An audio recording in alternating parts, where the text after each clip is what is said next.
So, last time we left off, the Hands of Unity had arrived at the great kingdom of Rasa. Being brought before the queen herself, the party had a rocky start with the introduction, but managed to get a quest out of Rasa to go deal with a dragon that was starting to wake up. However, the group was brought back to the underground labs to give some insight over a dragon item. That being the purple dragon orb that Laurie used to have before she died. They not only informed the queen, but also another man wearing a black dragon scale mask covering his face. They informed both of them about the orb originally belonging to their friend, but seemed to have gone insane with more insane with the passing of their friend. The group then moved on to help clear some conditions that two of their members undergo being forcibly fused with their respective dragon items. Both Komori and Akora both took some experimental pills. With Komori, it seemed to cure them, but reverting them back to normal. However, it knocked them out cold, seemingly being put into a coma.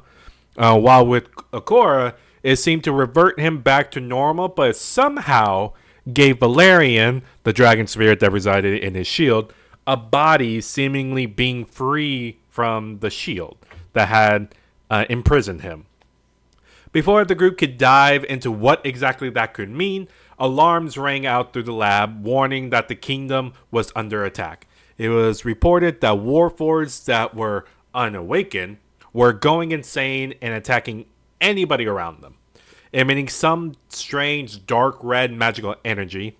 Rasa, quick to action, gave out orders to all of the knights in the area, along with giving the hands of Unity, a district to clear out and save the civilians in that district. The three remaining hands of Unity agreed and went out to go save some civilians.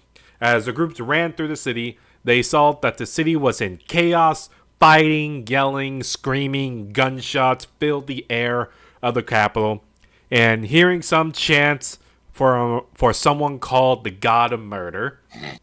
The Hands of Unity arrived to the district they were assigned to, witnessing warforges who were infused by the dark red magical energy squaring off against uninfected warforge who seemed to be normal, along with civilians who were trying to hide and stay out of the way.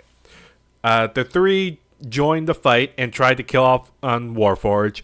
During the fight, three new fighters came to assist in the rescue, one being a steel-plated warrior who came to the rescue of the Tiefling race, showing strange abilities and speed. Another being a strange-looking warforge who came to assist with the battle, showing off a strange use of magic as well. And finally, a light purple, pinkish humanoid creature with large leathery wings and tails, using magic to try to attack the Warforge. With the combined effort of everyone, the group managed to kill off the crazed Warforge and save the people.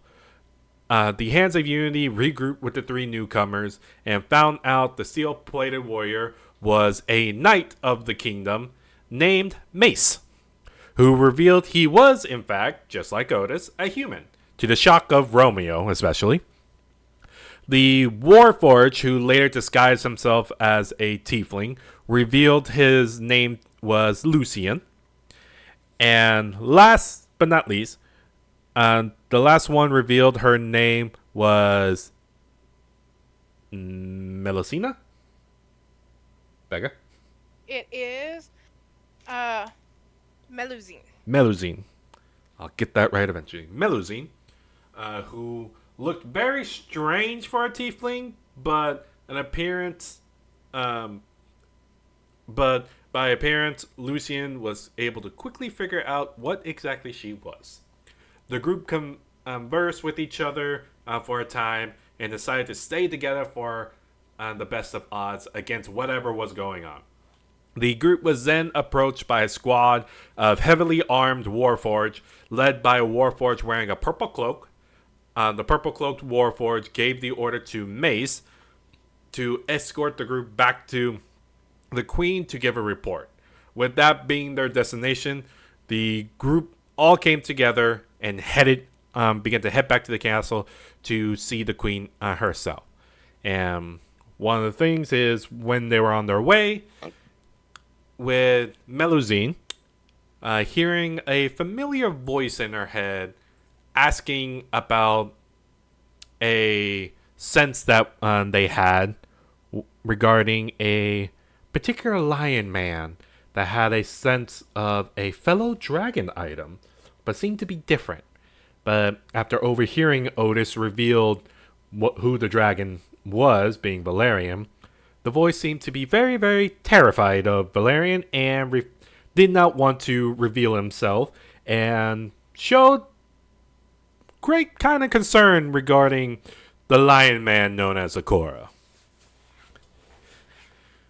But that is where we will resume. So, the group has begun marching back to the castle, and as everyone is marching with Mace leading on the way, y'all are going back roughly on the same route y'all took to get back to the castle, and already you're looking around and y'all are seeing lots of, in this short amount of time, I say short, this brief amount of time, there has been, you can see you're passing by bodies, you're passing by both bodies of tiefling and warforges, and you're seeing people in grief, people crying, you're seeing houses on fire and quickly being put out. You're just seeing lots of destruction around y'all as y'all are moving through the castle. But one thing y'all do take notice is even amongst all the destruction, you're seeing warforges who don't seem to be affected, seem to be in a very organized manner in like terms of the disaster relief. Like they're trying to, you can see that they're quickly maintaining order and doing their best to quickly clean up as best as they could and as fast as they can. So as y'all move forward, you're seeing Warforge you're passing by Warforge who are finishing destroying another Warforge, like striking them down and shooting them like executioner style. And you're seeing civilians are being escorted away, and like you're seeing some are being quarantined to a market place that's being transformed into a relief center. Just passing by all this death and destruction as y'all walk back to the castle. And as y'all are walking by, one thing you also take notice is among the close to 100 of warforges that are walking around, like guard warforges that are armed with guns, swords, shields, are walking around just, like I said, disaster relief. You're also seeing a good number of purple cloaks that seem to have appeared out of nowhere and seem to be ordering everybody around. And you also do take notice that some purple cloaks are looking at the group and seem to be staring at y'all before looking away and continuing on their way. A good amount of them are doing that as y'all are walking to the castle. And before we continue, if anybody has anything to say during this time. I'm good. Okay. I guess I have no idea where Valerian is. Valerian is stuck with you. He's currently hiding in your mane. I'm just gonna like gently scratch the top of his head. Like, you okay?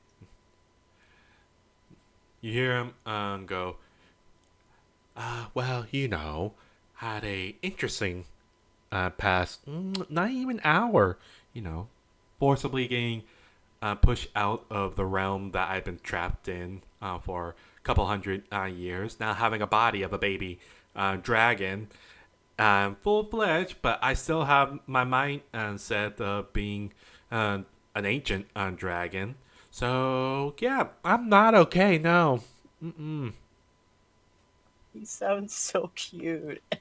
I will burn all of your mane off right now.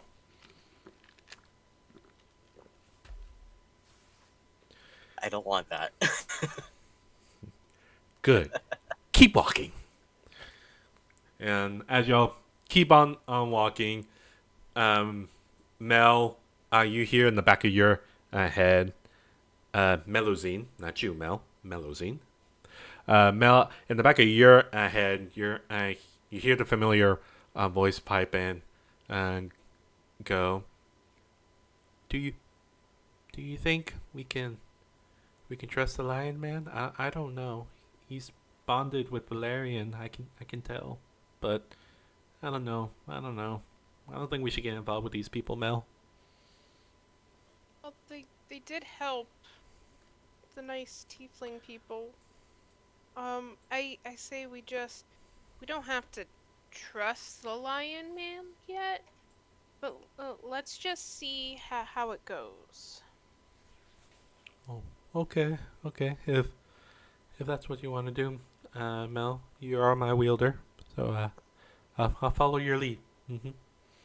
All the personalities of these dragon characters are just so unique, and I love it. As the group continues, heading to the castle, y'all arrive to the castle, and the gates quickly open for y'all as y'all being ushered inside.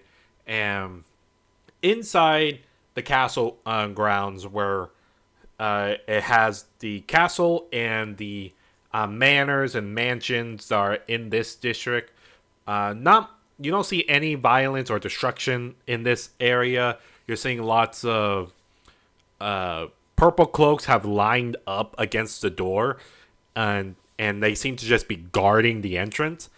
And as y'all go into the castle doors, the doors open by themselves, and y'all ushered in and leading down multiple hallways. You'll take notice of purple cloaked warforged are everywhere, and they seem to be taking station on every corner. You see they're taking station by doors, and each one you pass, they all seem to clock each and every one of you as y'all walking by, as they just seem to be staring y'all down, seem to be looking y'all over.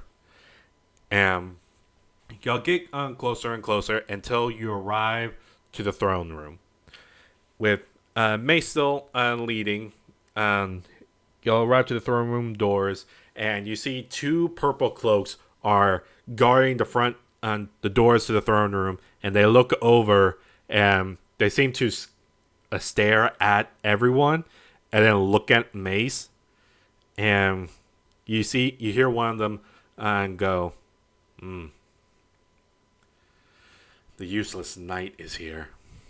You hear the other one goes, he's human. I'm surprised he's even allowed to be a knife, but whatever. Yes, y'all are summoned to the queen. Hurry up. And you see the doors begin to slowly open. And as the door opens, you can hear some yelling is going on inside the throne room, coming from voices you don't recognize. Well, Mace recognized one of the voices, and the rest of y'all, besides Mel, would recognize a stern voice belonging to Rasa herself. As y'all have arrived into the throne room, this is what y'all see.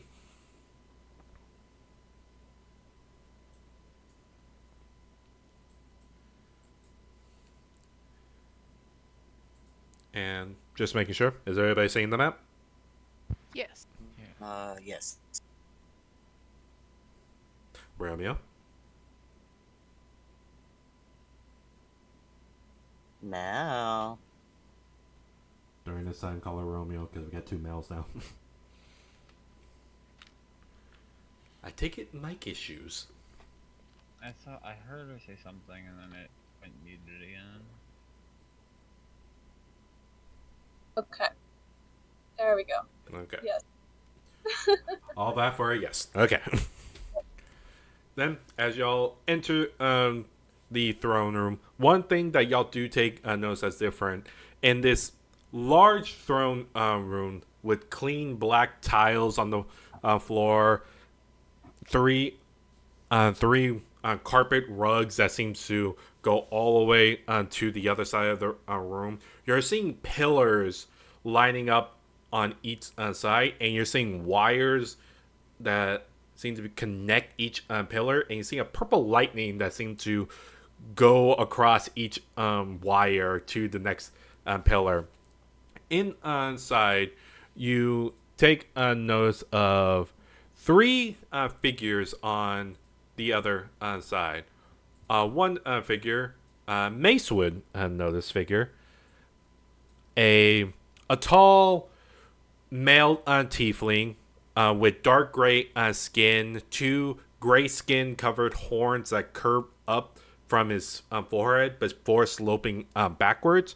Short black hair with patches of gray sprinkled out. Looks to be in his early 60s, late 50s.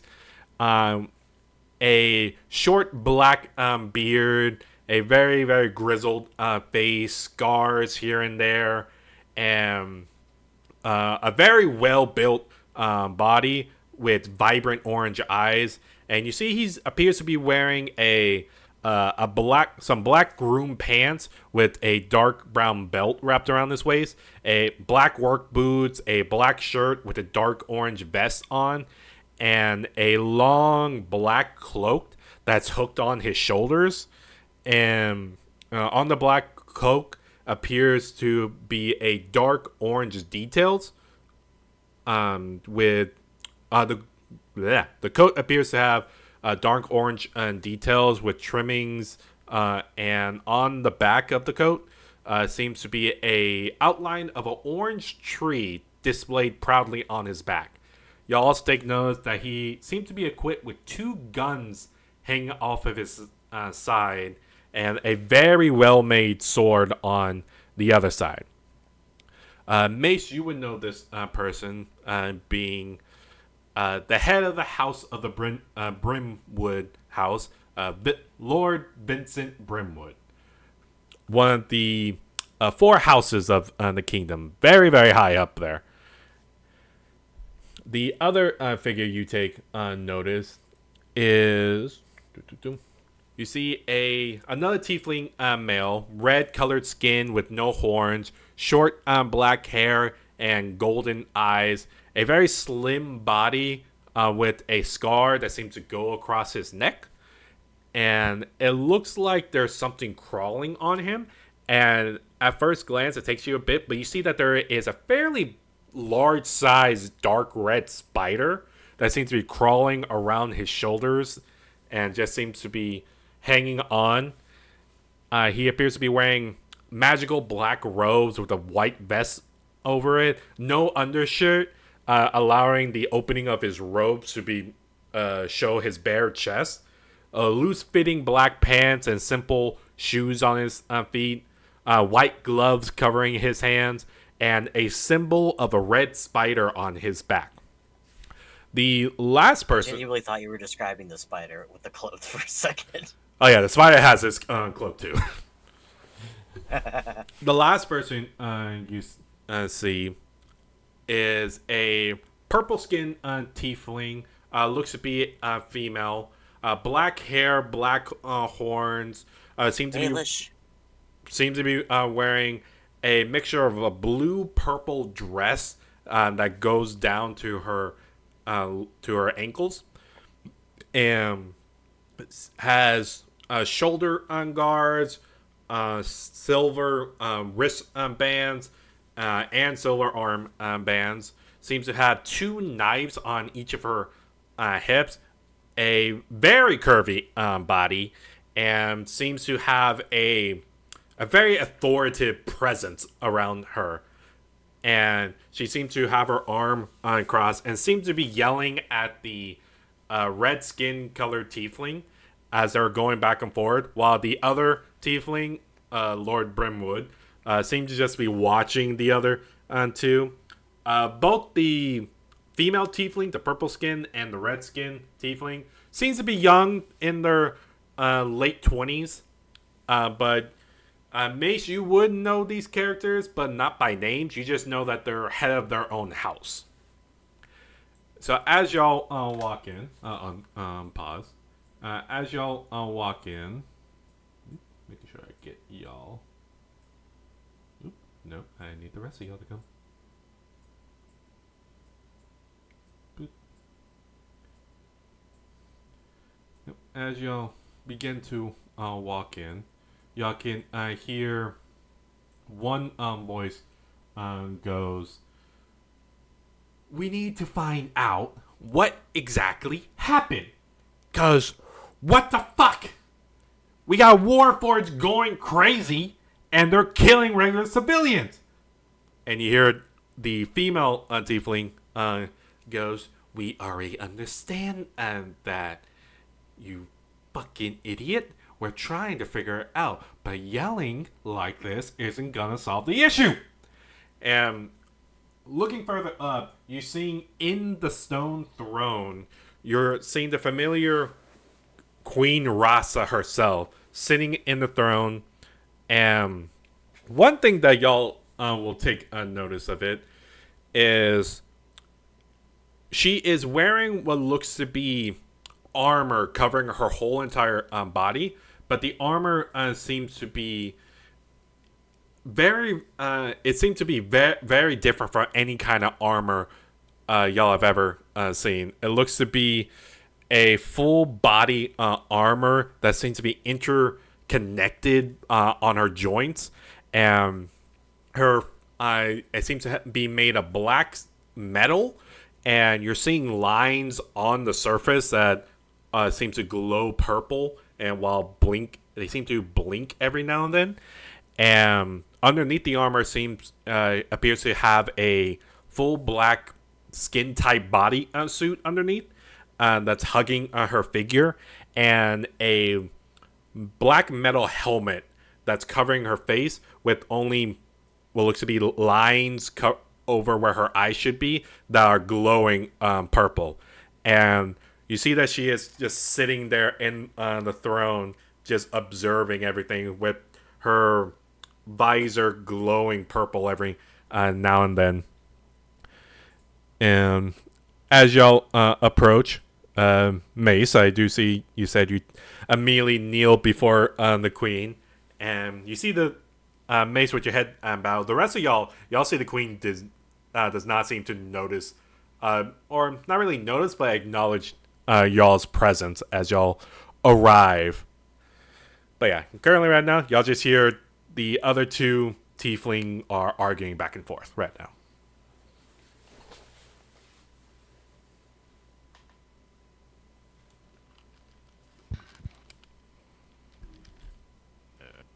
Aren't you guys reporting to her or something?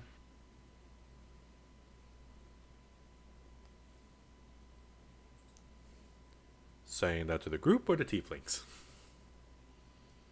To the group. He didn't know about what they're doing. He was just there. I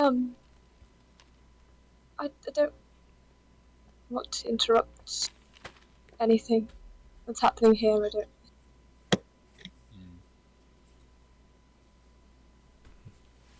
That might be wise.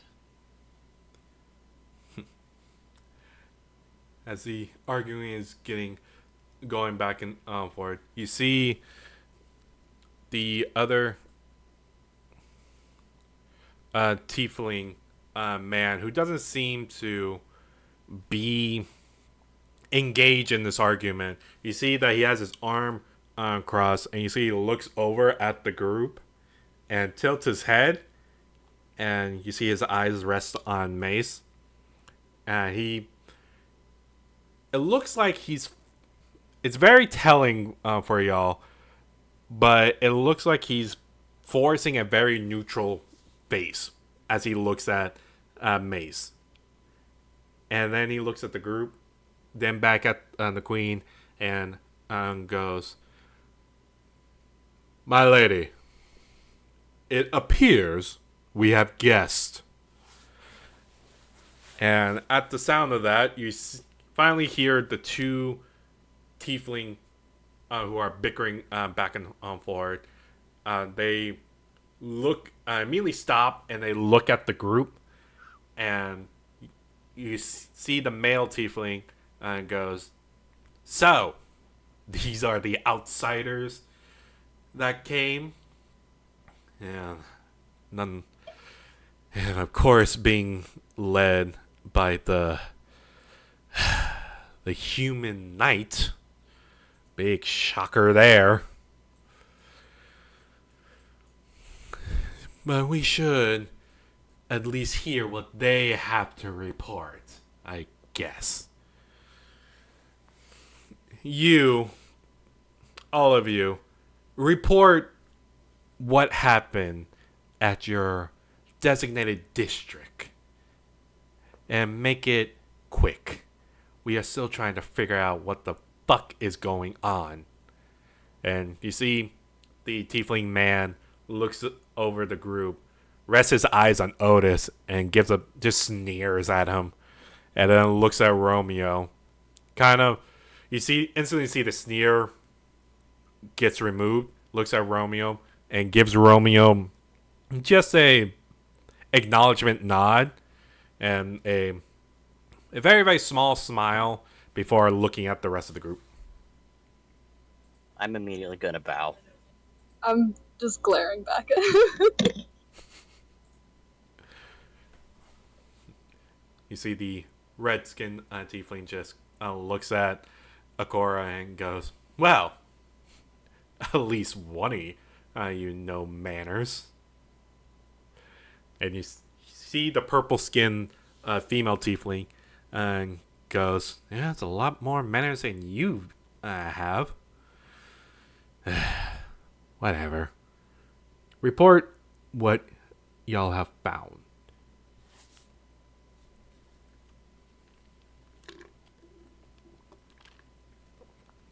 Since Seth doesn't know what happened, Akora will tell what happened. Okay.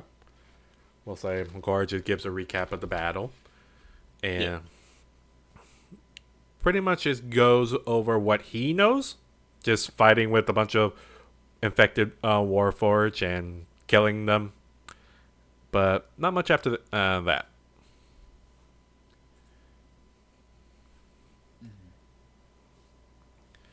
And you see the three tieflings who are facing y'all just kind of nods their head and goes, "Well, nothing new there," from the redskin tiefling as he continues. "Same shit like everything else in all the other districts. Thankfully, there was no unawakened Warforge in the high-end district, so most of our assets are safe, but we gotta focus on recovering the people in the main district. Make sure that they're all safe." And you hear the purple-skinned tiefling goes, "Well, of course, that's the plan always. As noble men and women, it's our jobs to make sure that the commoners are safe." Either way, we have no clue what any of this is. We don't know who is causing this and why we were attacked. And you see Rasa, who is still sitting back in her throne, and her what looks to be a mechanical armor covering her body, just still remains there and seems to turn her head and look at the group. And then look at Otis briefly. Man, Kayla picked a heck of a time to not be able to make it. Yeah. And then look at Romeo and goes, "Romeo, I believe y'all have made mention of some sort of forgotten god that decided to wake up? I'm not aware of all of the God's Awakening and stuff, but Sound very quiet, Mel. damn it. Just put that mic in your mouth right now. That's not actually in my mouth, that was my. Anyway. It sounded like you were eating it. Sounds like more like a microwave, so I wouldn't. Mm-hmm. Well, I was not present.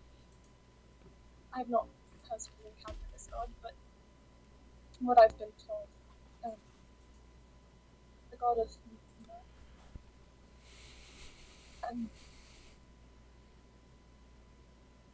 is it still fucking up? Kind of. I'm gonna kill myself. Well, don't do that. Great googly moogly. Okay. Maybe. Is that any better? We'll see for how long, but yeah. Okay, cool. God damn. Yes, I believe it was a god of murder, if I remember correctly. I don't have all the details, but I do believe related to that god's awakening.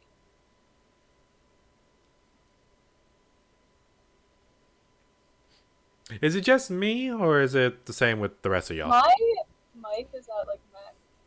You are so quiet, Mel. Yeah, very quiet. I'm going to kill myself. Like I'm at max output volume for my mic. I don't know. I also have you at max volume on here. Yeah, I don't know what it's doing. Kind of sounds like you're going through a tunnel. It Interesting. does. Give me 1 second.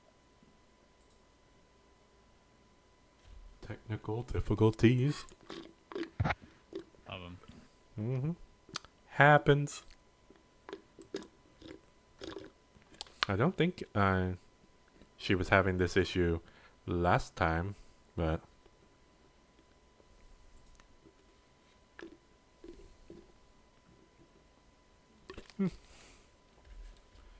but I believe I got the gist of what she was saying. So you see, she. God, the only one that would be really useful to explain the situation would be Otis, and Caleb's not here. God damn it, Caleb. And the only other person she can ask that would have a clue would be Akora. You would quite literally just have to, like, do the whole... He says this verbatim because I don't remember a lot of stuff right now. Mm-hmm.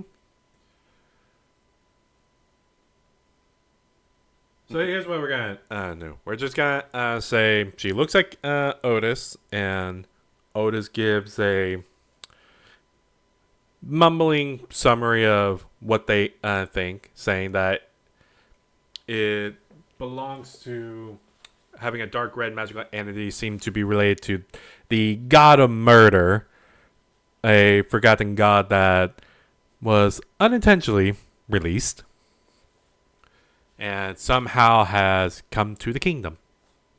So we'll just say that Otis explains it that way. Whatever detail, I'll just ask Caleb later. But, anywho's, you see Rasa is just looking at the group, and you hear her and goes, I just don't understand why the god of murder, if that's what his title is, decides to come here. And then you see the redskin tiefling go, I also find it odd that this has happened when these outsiders have arrived. And you see the purple skin tiefling and goes, that is a mighty big coincidence. And you see She looks on the two tiefling looks over at the group, and we lost Mel.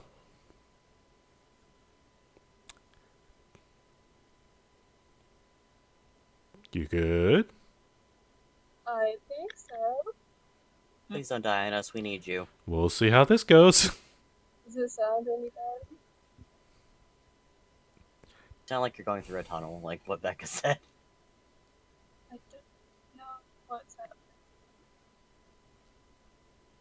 By this point, just yell into the mic. Let's see if that works. Anyways, so the two tieflings are the three tieflings are looking at the group, and you see the redskin tiefling goes, maybe it's the Empire's latest way of trying to get at us. Maybe that human over there brought whatever this god of murder energy with him. And maybe these people are trying to corrupt our mighty kingdom from within. Because it is very... You literally just came to make peace with your queen. So you say. Yes, I do. It is mighty suspicious, though, that the moment y'all have arrived, this thing attacked. So, mighty big coincidence, I would say. The only one that I can find innocent would be all three of our tieflings that somehow got wrapped up in your little scheme here. Because don't think I don't know that we have now two of your friends being taken care of. Your Shadar Kai Elf and whatever the fuck that other thing is.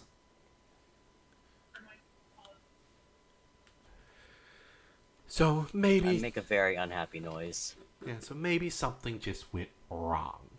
And you all are just suffering the consequences of the Empire's ridiculous attempt of bringing down our mighty kingdom.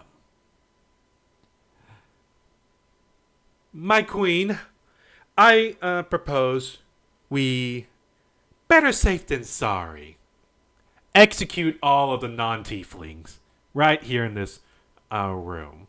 I propose this. Excuse me. There she is. You see all Do of them look at you, Romeo. you even hear yourself? This is bigger than the Empire and our kingdom. This is bigger than any conflict we've ever faced. This is a god.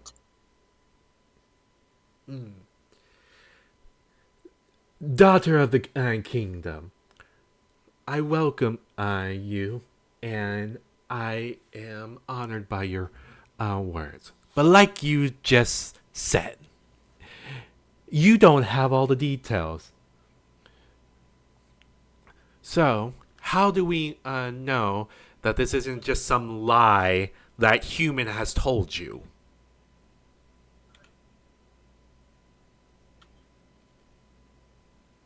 Be the goal. What is this human's goal? To wipe us all out? What do you think? Do you really think that this human, I'm going to point at Otis, could kill anyone? He's just like a little potato. He can't do much. Who knows? Maybe he released a virus. Maybe he's released a disease. A magical energy and disease that spread out and is corrupting our Warforge.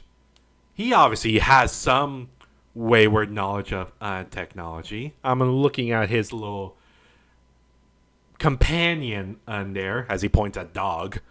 I'm going, he obviously knows some mechanical knowledge. So how far of a leap is it to understand that he somehow developed a virus for our citizens? Be it Because he literally developed a vaccine to cure madness back in our realm, in our cities. So he decided to save the Empire, but not us, I see. And you see the purple skinned tiefling pop up and kind of speaks up and goes, obviously, if he were to have this virus out, he must have an escape plan. But since he's still here, either he couldn't get to his escape plan in time and just got caught up in the after effect, or maybe he's innocent. And just kind of stares down the red tiefling, and the red tiefling just shoots her a glare and goes, "Oh, you would try to stand up for a human." And you see the female tiefling just kind of arches her eyebrow and looks at him and goes, "And what the fuck does that supposed to mean?" And you see they seem to be bickering back and forth and pointing over at Otis and then pointing at the rest of the group. And it seems to be raising in volume. And you'll take notice of the other tiefling who just has his arms crossed and just watching the other two and is shaking his head. And you'll notice something peculiar. You see that he looks over at the queen, and you see his eyes kind of goes wide for a moment, and he reaches into his pocket and pulls out two small round metal object, and you see he puts them in both of his ears, looks over at Mace before looking back. And Romeo, as you're watching all this, you do take notice of a Warforge who has come up to you and kind of taps your shoulder. And as you look over to him, you see he's holding the same metal round circular devices and kind of just offers them up in one hand and points at your ear with the other hand.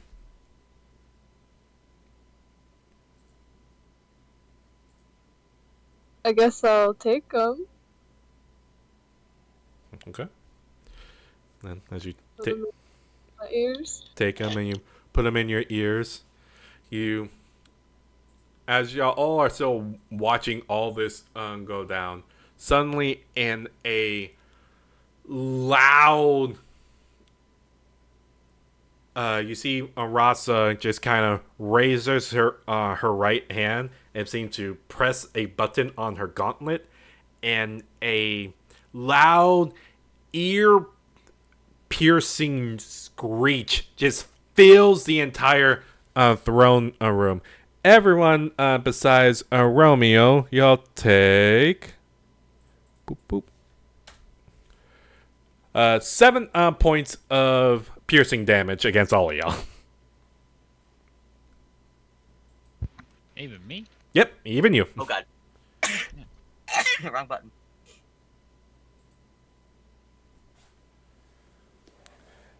As you hear the ear piercing screech just hit all of y'all.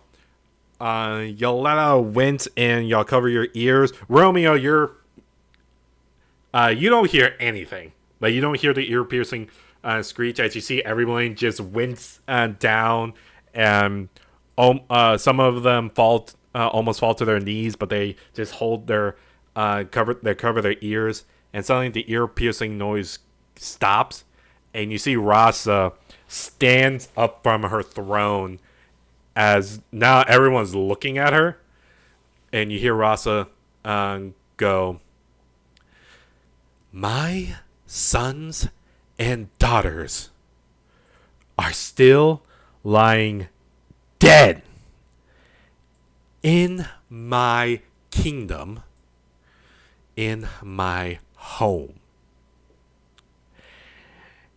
Blood has been spilled. My children are dead. And y'all two are bickering amongst each other, trying to blame someone. This group has been with me since they got here. I have not seen them use any device, and if they did, the Warforges here would have been affected first. So as far as I'm aware, and as far as I decree, this group is safe. Am I understood, Lord Gildridge? And you see the redskin tiefling immediately drops down to one knee and bows his head and goes, "Of course, my lady." And you see Rasa turns her head and looks at the purple purple skin tiefling and goes, "Is that clear, Lady Brosia?" And the purple skin tiefling drops down to one knees and bows her head and goes, "As you say, my lady." And you see Rasa just goes, "Good. Now, someone better bring me some concrete evidence on who is to blame before I start a war with the Empire when they might not have even been responsible. Does any of you have any useful news?" And you see the tieflings look at each other. And then you see Rasa looks over at the group. "What about you?"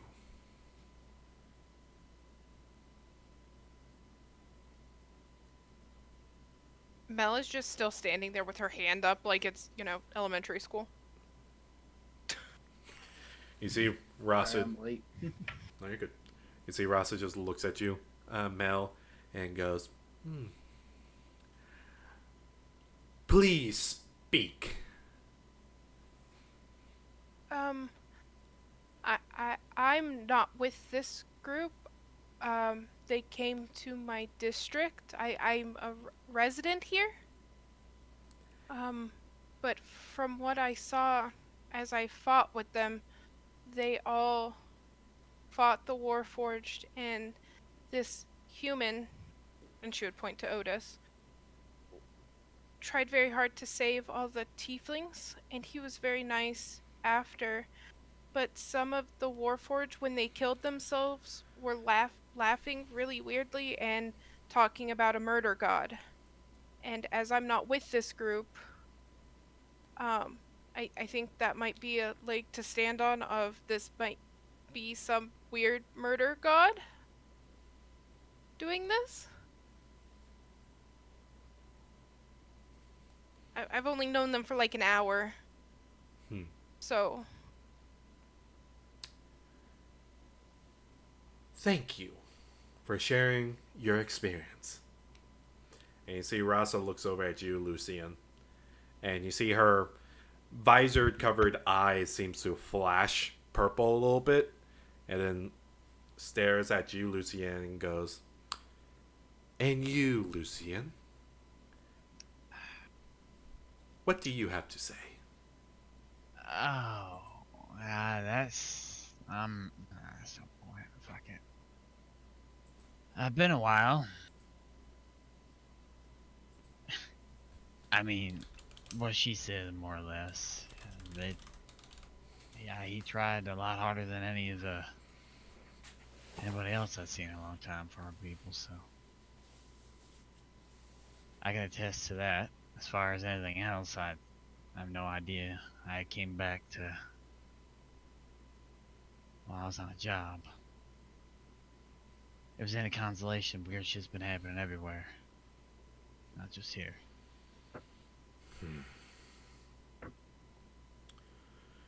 Well, we have gotten reports that it was only the capital that was hit with this weird magical influence.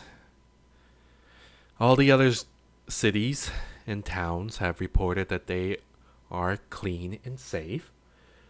But for now, I have halted productions in all of the Warforge and have ordered all unawakened Warforges to be contained for right now and powered off until we can figure out what the fuck is going on.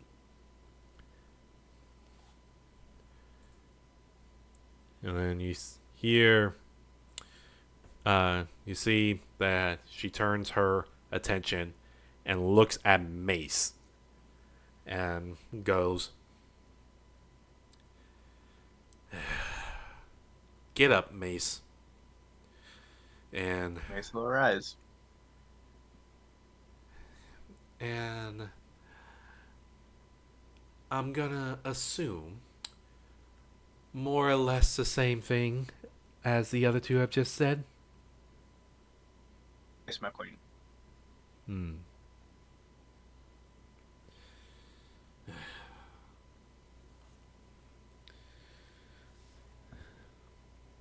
Things are strange indeed. But regardless, at this point, you see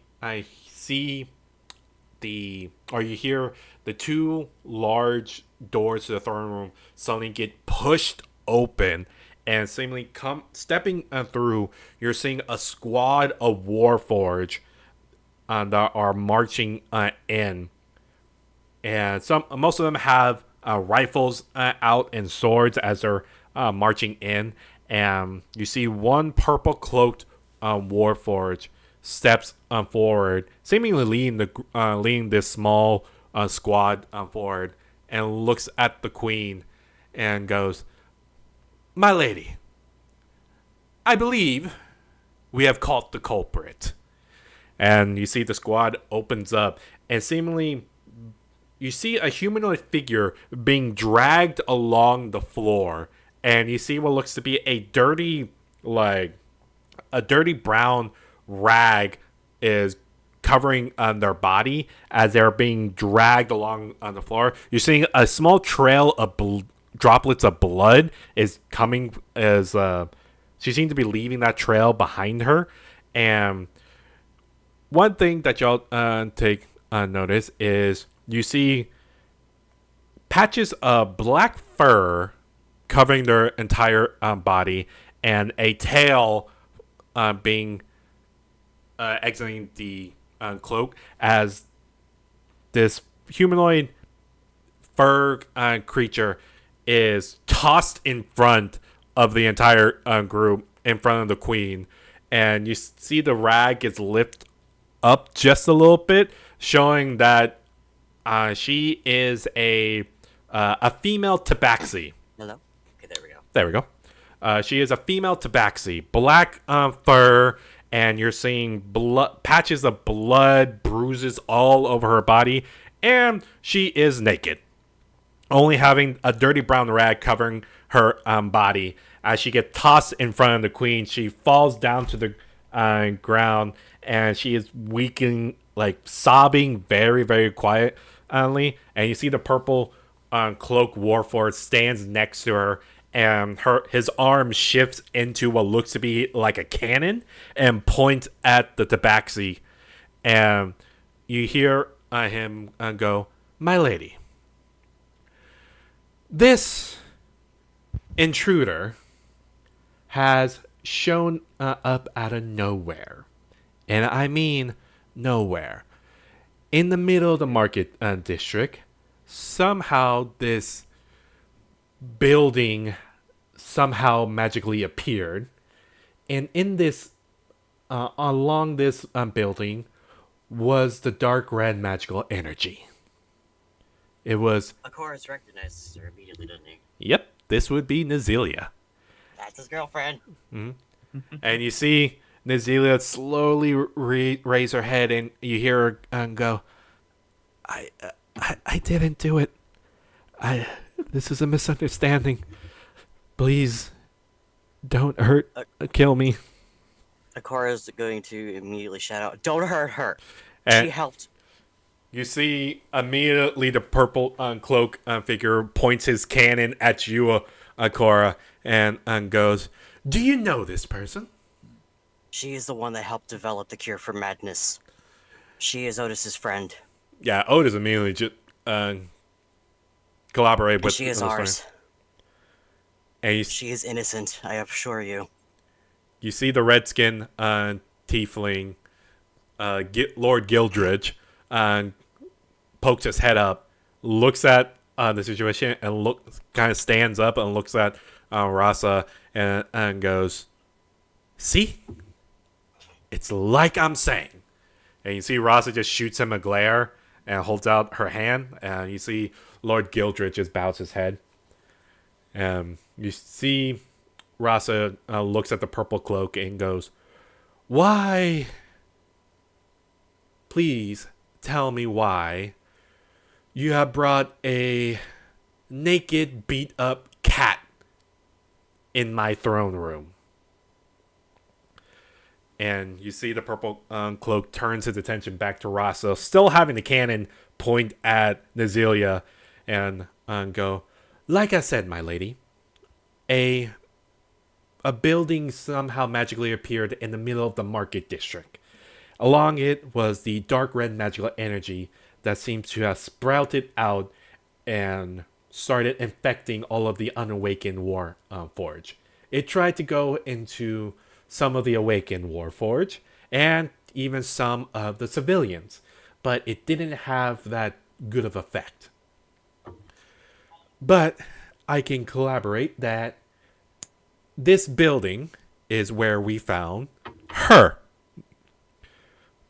She immediately came out of the building, saw what was going on, and started using her magic on every buddy. And you see Nazilia immediately pushes herself up and goes, "I was trying to help.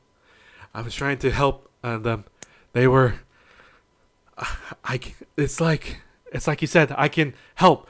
I can. I was trying to help cure them." And you see Rasa just staring at Nazelia and goes, "Why?" You didn't answer. Why is she naked? And why is she beaten up? Well, I can make a guess, but explain to me. Why is this naked cat before me? And you see the purple cloak Warforge goes, "Well, we saw what she was doing, and we tried to confront her, but she started attacking us. So we retaliate, and everyone caught on that, all the civilians caught on that she brought this dark red magical energy that infected the war forges and resulted in the deaths of their family members. So some of the tieflings beat the shit out of her. Respectively, Your Highness." And you see Rasa just... Cora's gonna just growl. You see Rasa just looking at Nazelia and looks back at the purple cloak and goes, "And the reason why she's naked? Well, she had some magical enchantment on her body, but we could not identify what part of items she had. So we had to strip her." And you see Rasa goes, that makes sense, I guess. So, Akora, you got about, I'll give you 1 minute to explain to me why I shouldn't execute this beat up naked cat in my throne room. Because she is capable of helping to cure the madness that can ail your people if it shows up. She was not the reason it popped up. I swear on my very life. And Otis, Even as Otis can attest. Otis will also step up and collaborate that it was him and Azealia that developed some of the counters against this dark red magical energy. And you see Rasa just nods her head and goes, "You, Tabaxi, explain to me what has happened."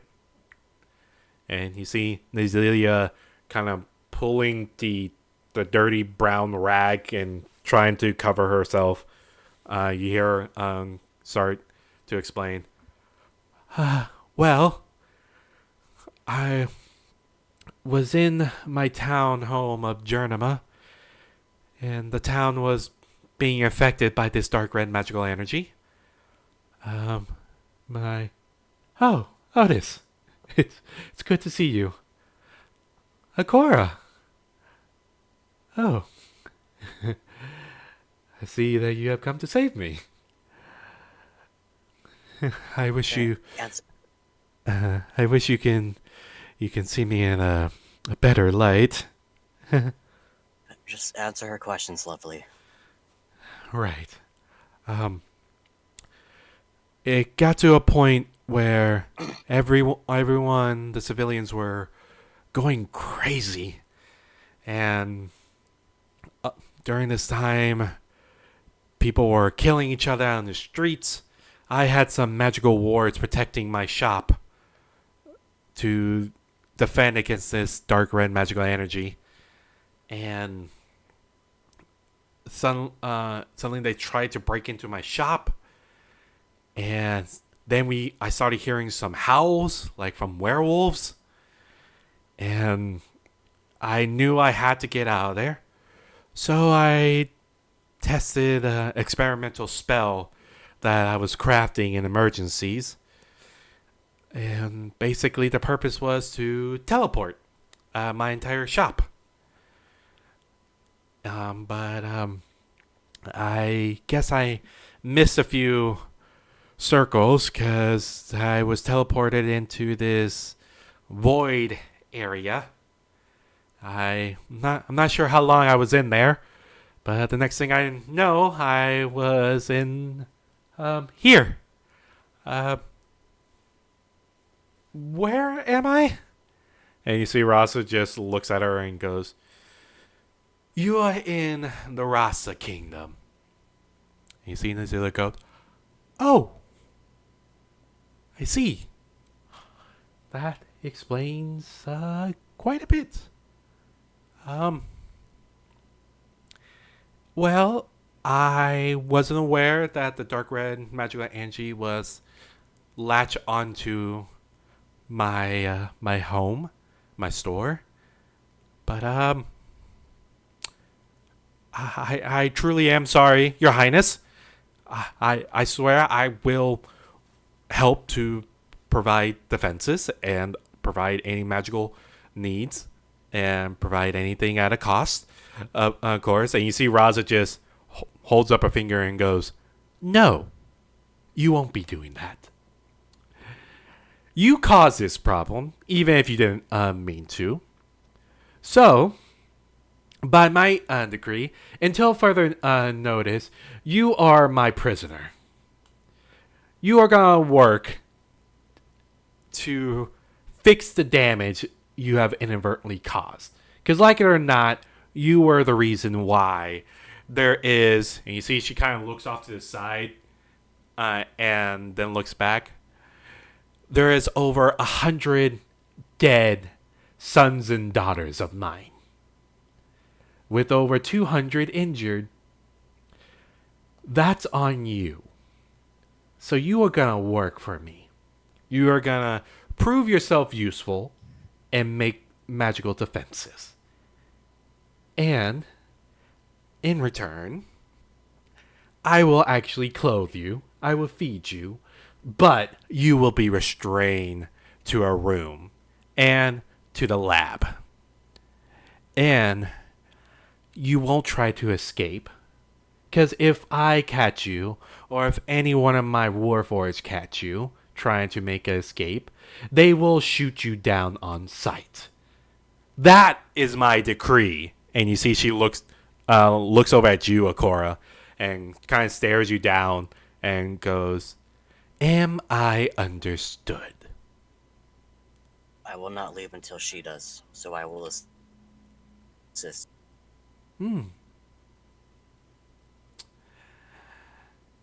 Noted. And you see she looks at the purple cloak warforge and goes, P568. Take her away to one of our guest rooms and get her some fucking clothes. Her indecency is ruining my throne room. And you see the purple cloak warforge. His cannon for our arm turns back into a regular arm and bows his head. As you say, my queen. And see, she kind of picks Nazelia up and grabs her by her arm and begins dragging her away as the other Warforged squad begins walking with them. And you see Rasa goes,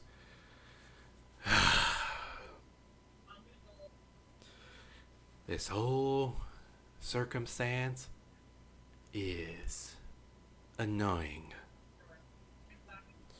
She will be under my care if she proves herself useful and proves y'all right in saying that she can help provide magical defenses. But until then,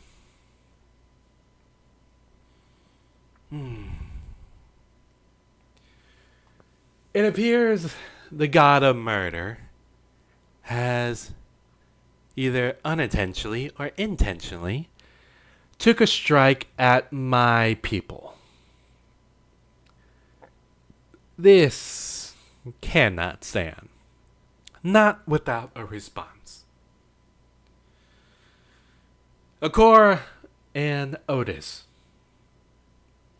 Yes. Y'all have mentioned the sighting or the encounter of this so-called temple that you have all found in Jernima.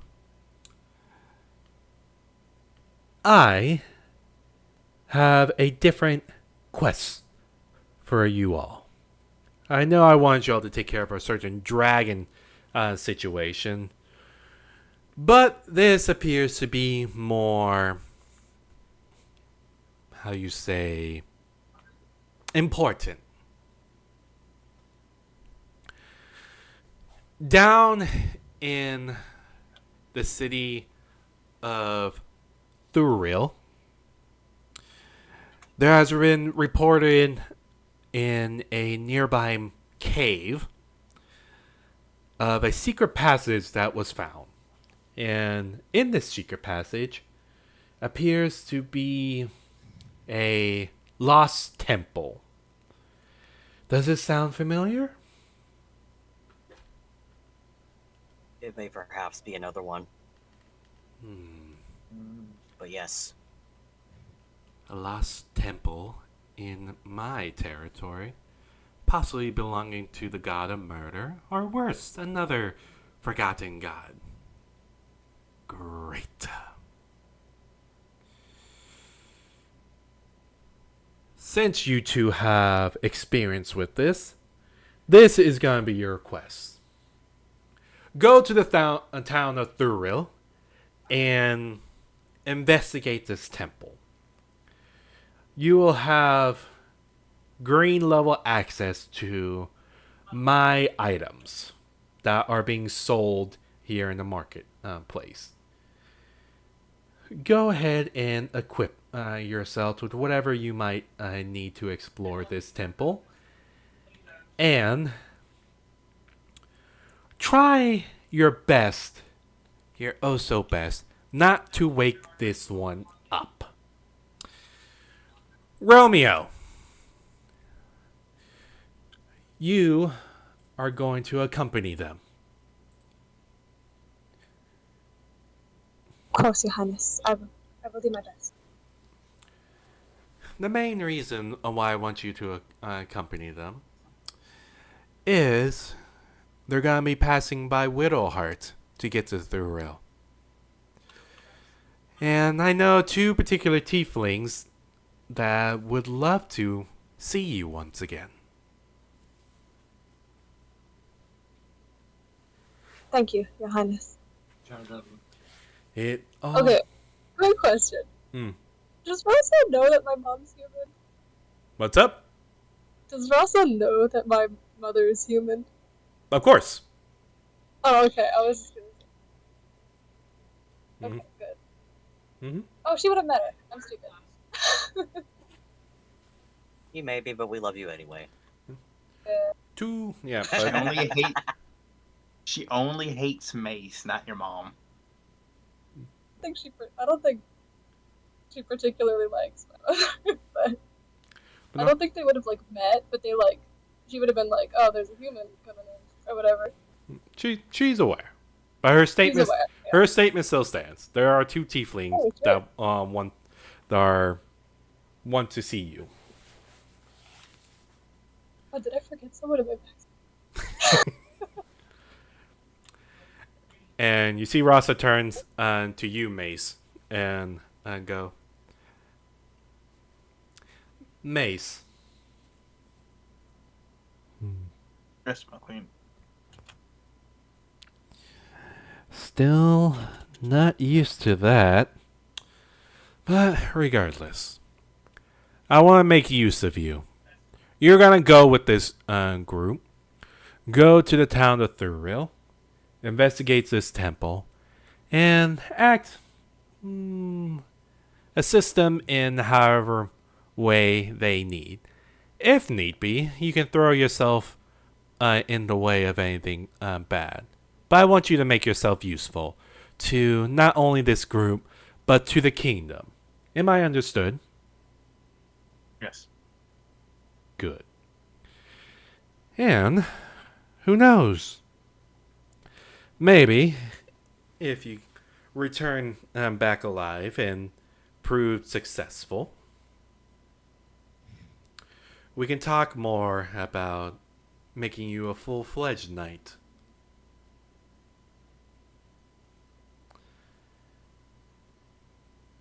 A knight that can bring honor. And you see she looks over to the older tiefling and goes, to the House of Brimstone. And you see Lord Brimstone kind of just bows his head towards the queen. And you hear, as you say, my lady. And Rasa goes, Lucian. If I remember correctly, you have a particular hunger to sink your teeth into the supernatural. I would say, I'll take a shot and say, a forgotten god is pretty supernatural.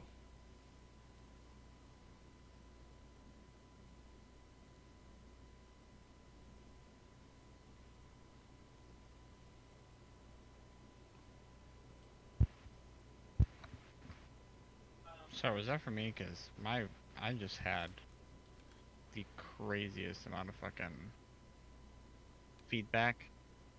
Yeah, you said you. Yeah. Can you repeat that? Oh. I got the first letter of your word, and then it just sounded like I was in a fucking laser light show. Oh. All right. Russell goes, Lucian.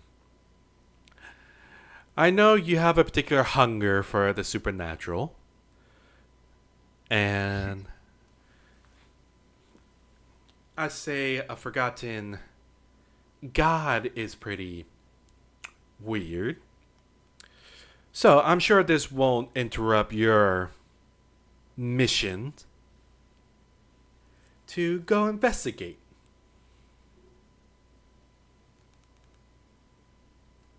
No, I can't say not interested. So I'm definitely a bit intrigued, but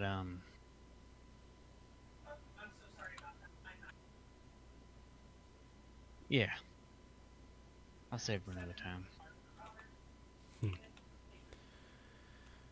Good. Then, Lucian, you will also accompany this group down to the town of Thuril and investigate this temple. I'll leave it to you to decide what you would like to do with the temple, but report back to me with any unusual findings. Is that clear? Yes, ma'am. Good dog. And you see she looks over and looks at you, Mel, and goes, Mel, it's been quite some time since you have come to my kingdom. And naturally, you are welcomed in my kingdom. And I know you have your own situation you are still dealing with. But I would like to request for you to accompany this group as well. Yes, my queen.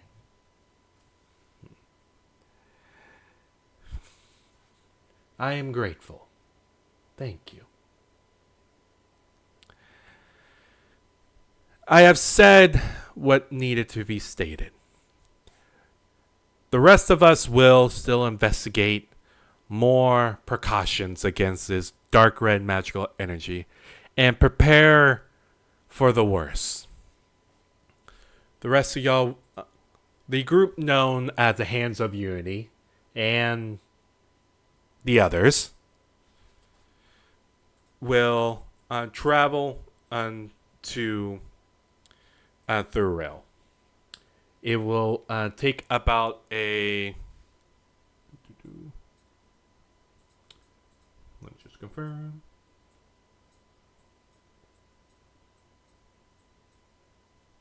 It will take about a 5-day journey to arrive to the town of Whittleheart, where then you will go south for another 3-day journey to the town of Thurrail. There, when you ask around for the cave, and you will be directed there.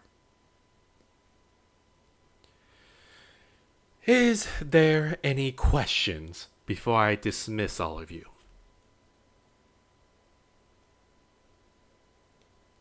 I'm gonna shake my head.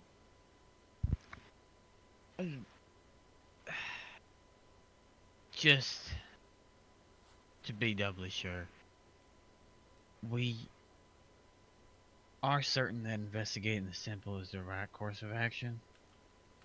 I mean, the last time from my understanding, that's why we're in this mess.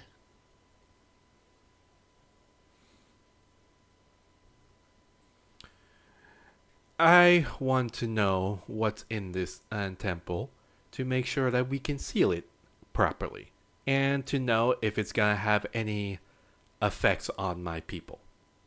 That's why I want this temple investigated. If it proves too dangerous, you all can always try your best to escape.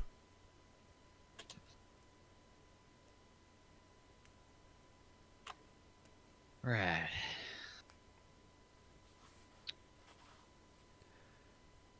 Any other questions?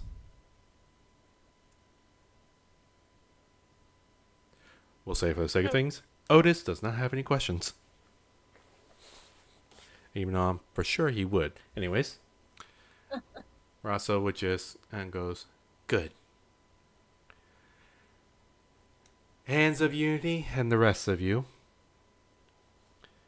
you are dismissed. Leave and prepare however you need to for your journey to the town of Thurrail. And please, do your best to take care of the situation in a timely manner and report back to me.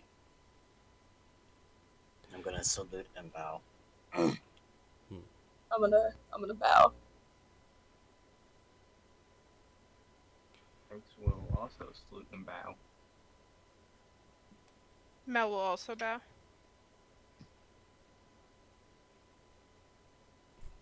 You see Marissa just nods, looks at you, Lucian. Yeah, and you see her visor-colored, or visor-covered eyes flashes purple for a bit and just seem to be staring you down. He got like kind of gives her like a very sarcastic curtsy. You see Marissa just shakes her head and waves y'all off as y'all all stand and exit the castle grounds. Or at least exit the throne room.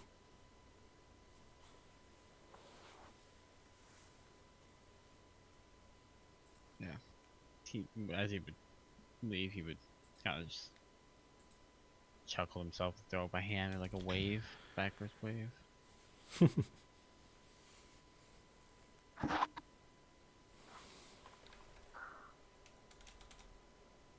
The hands of unity, huh? What a name. Ace will now exhale because he was holding his breath the entire time.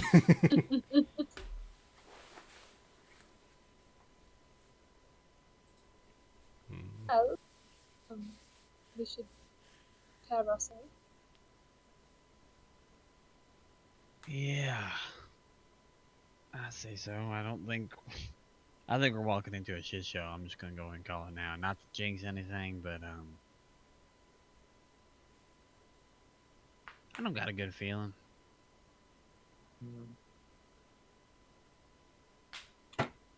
And I usually trust my feelings. Fortunately, you're pretty right.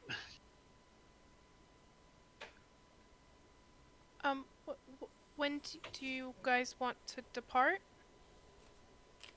I think that we should do it as soon as possible. We should perhaps rest for the night here. Maybe pick some things up first, and then Pretty. take the night here, leave first thing in the morning.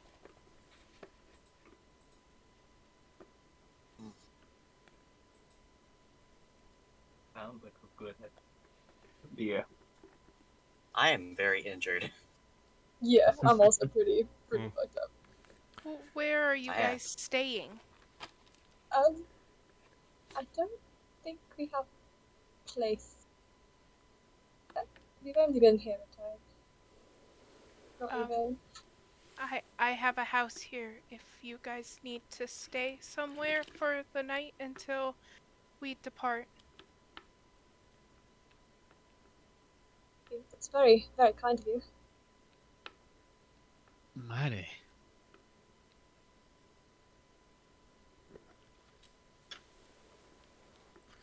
Okay. What were you saying? Oh, nothing. Then, with that being decided, are y'all going to Mel's house right now, or are y'all just gonna look around to see if y'all can get any supplies right now? Because disaster relief is still going on right now. Yeah, I want to see if I could buy a gun. Mace knows for a fact, even though the queen says he can get supplies, he knows for a fact that they're not going to sell him nothing. Oh yeah, I'll absolutely, buy it for you. absolutely not. He knows for a fact that he ain't getting nothing. Yeah, You I'm gonna have try to pick a human. I'm gonna try to find a gun place. Whatever it's called. A gun place. A gun place. That's what's on the sign. You can tell that I have never seen a gun in real life. I Let me don't, go to a Ironically- gun place, please. I don't know if you need to see a gun in real life to know. You can just say the gun store. The But- gun store, Yeah. there we go. Well, I thought that sounded stupid, and then I said something more stupid. There are literally firearms stores are just called the gun store. There's also pawn shops called a Firing gun line. shop. There you go. Mel would help you find any place you need to be, as she's been here for a very Yeah, long time. I've only been here like a couple times in my life, and it was a while ago. Yeah, it was quite a bit, but Mel will have a better insight. So I'll say, as you all leave the castle and begin looking for some supplies to get. Y'all still passing by lots of disaster relief area. You're seeing people are being ushered through certain parts of the city, and you're still seeing buildings are being put out, and bodies are being set to the side, and you're seeing triage has been set up. There's some people healing other tieflings, or some people being laid to rest, and you're just seeing a bunch of people are still in the midst of like the aftermath of what is arguably a one of the disasters that hit this city. But I'll say Mel, roll me a d20. Okay. It'll be in the chat. 2. Okay. Oh, I didn't mean to roll 2. None of us do. There You know of a few gun stores, and you begin leading the group to a couple. You begin to lead to the first gun store you remember that's nearby. When you arrive, you see that the gun store has been completely smashed in, and you see that it's been looted, apparently, and you're seeing a couple of dead bodies inside the gun store as well that are in the process of being like pulled out by other Warforged. So you see that gun store doesn't appear to be open right now. So with that in mind, you're going, okay, I know a few other, and you begin walking to the second area, second gun store. Arrive there, same situation, except this one's on fire still. And as y'all arrive, you then you see Mel. You're kind of saddened by seeing this sight, and as y'all stare at this building that's currently on fire, you're I'm seeing. surprised it hadn't exploded yet because all the ammo. Well, We just hear you popping see, sounds all over the you place. see a bunch of Warforged who are standing quite a good distance away from the store, and they're just watching it. It appears they're not trying to like go near it at all, and you're starting to question it, and then you hear boom, boom, boom, boom, boom, boom, boom, boom, and you see a large explosion erupts from the store, and you see the Warforged just nodding their heads, and you see some of them just going, like, see, I told you it wouldn't take that long. And you hear the other one go, I'm surprised it took this long to begin with, actually. But, it happened. Sucks for the store owner. But he made it out alive. And seeing this, Mel, you just, okay, there's another gun store. You lead him to the third store. I'll say you know off the top of your head. And you lead to the third store, and you come across this one-story building. A simple sign above it that just simply says guns and ammo. And you see that there is a illuminated sign that's glowing that seems to spell out the word open in common. And next to it, a similar sign that spells open in infernal. But as far as you can tell, it appears to be open.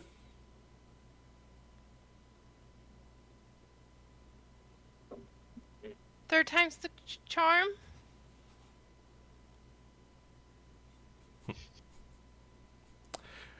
I'm assuming you all go in. Yeah. Yeah, sure. Okay. Y'all get to the door, open the door up, and entering the store.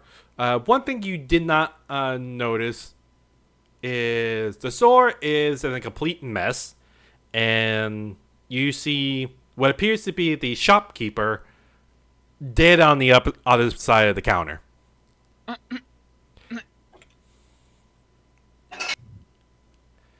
So can I steal a gun? Mace. Us? Mace's sign says you cannot steal a gun. Romeo, you want to make an investigation check, see if you find anything? Yeah, I do. Roll me investigation, see if you can spot anything.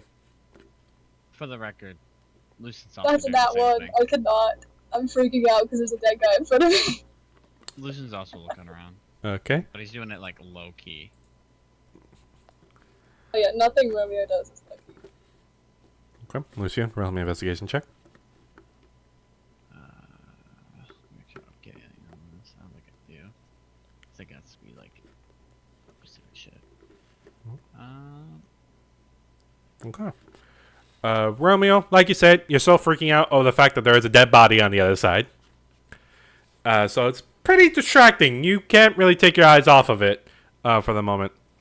Lucian, as you're looking around, just trying to see if there's anything of value, you're seeing what appears to be stacks of ammo, like cartridges, on the back counter of this store, and glass containers that have rows and rows of guns.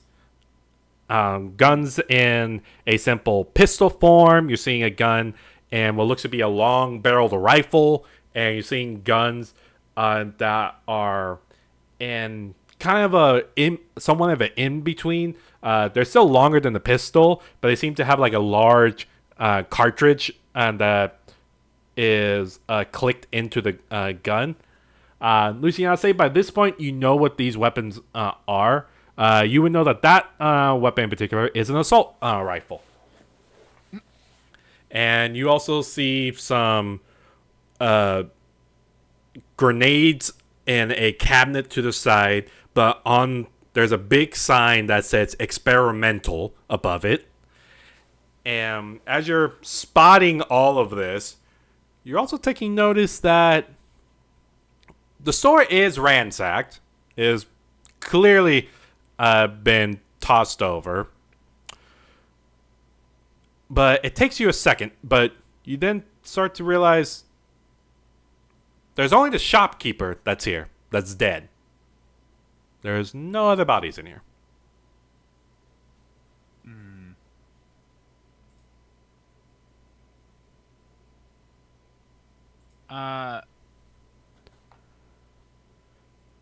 Based on that, do I get a feel that like there were other people, like a significant force of other people, or like if there's something else here?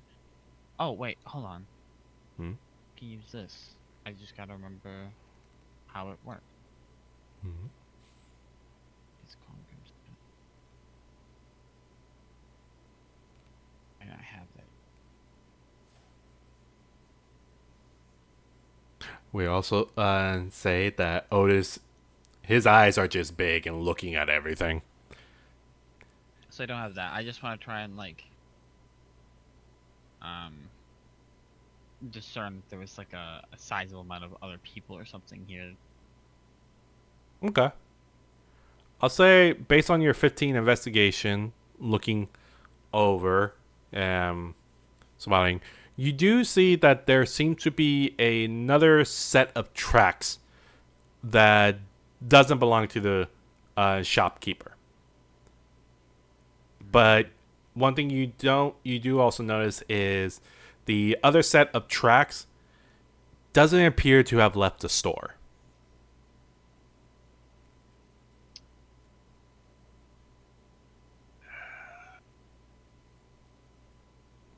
Guys, I don't think whoever did this is gone. Um, let's be quick about this then, shall we? Yeah. That's probably best. So what are y'all doing? Y'all looting the store, or y'all leaving, or?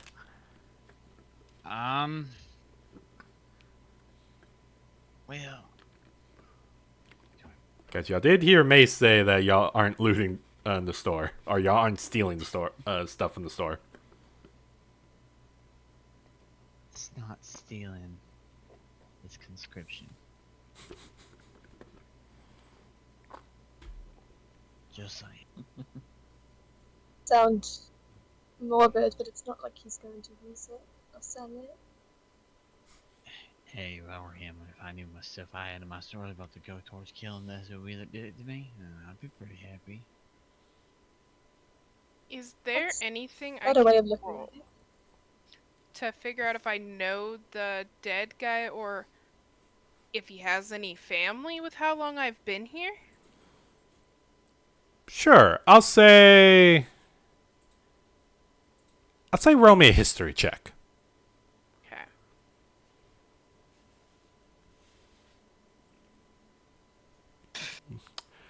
Trying to place a name.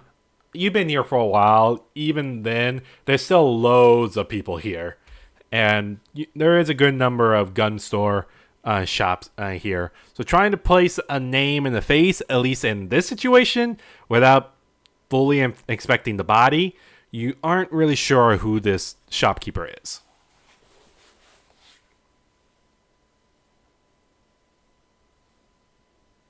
If I investigate the body, would that help? And look at him or look through his pockets to see if he has any identification? Potentially. Roll me an investigation check. 24. Damn. Okay. You go up to the shopkeeper, who is on the ground on his back, a pool of blood underneath him, and you see a couple of gunshot wounds in his chest as he lays down. And you begin patting him down, trying and going through his pockets. You find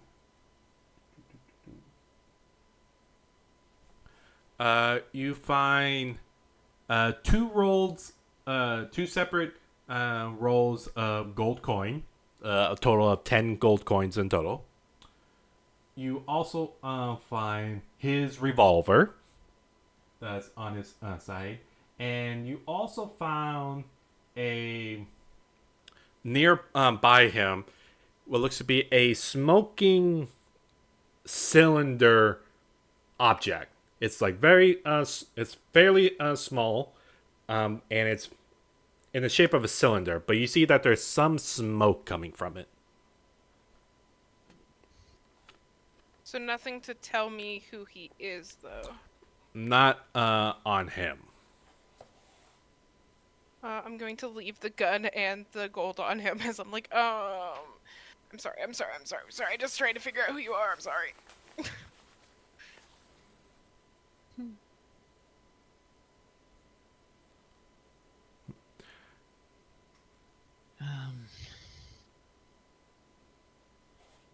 You said those are locked in a case? The big ones? Most of the guns are in glass cases. Yes. Can I investigate for traps? Sure. Make me another investigation check.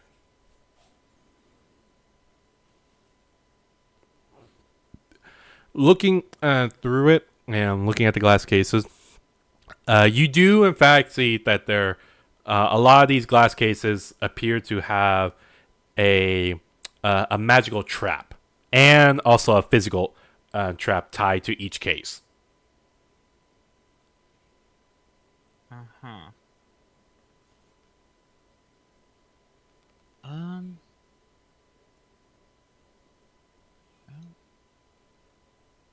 think I can.